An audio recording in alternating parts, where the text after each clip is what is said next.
25 দিনের মধ্যে কিন্তু 65,000 যে রাজ্য সরকারি কর্মচারী আছে তাদের কিন্তু বকেয়া দিয়ে মেটানোর জন্য রাজ্য সরকারের নবান্ন তরফ থেকে এবং অর্থ দপ্তর তরফ থেকে পদক্ষেপ না হলো এবং দুর্গাপুজোর আগেই অর্থাৎ 2026 দুর্গাপুজোর আগেই কিন্তু আপনার বকেয়া ডিএটি আপনাদের হাতে চলে আসবে এবং আপনারা পেয়ে যাবেন।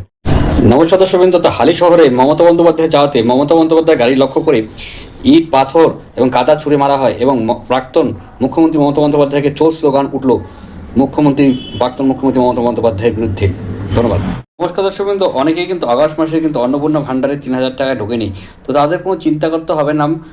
মুখ্যমন্ত্রী রবীন্দ্র দেব কিন্তু জানিয়েছেন যে আপনাদের 17 তারিখ অর্থাৎ 17 আগস্টের মধ্যে কিন্তু প্রত্যেকের টাকা ভেরিফিকেশনের মাধ্যমে যারা যোগ্য রয়েছে তারা কিন্তু টাকাটা পেয়ে যাবেন, কোনো চিন্তা করতে হবে না।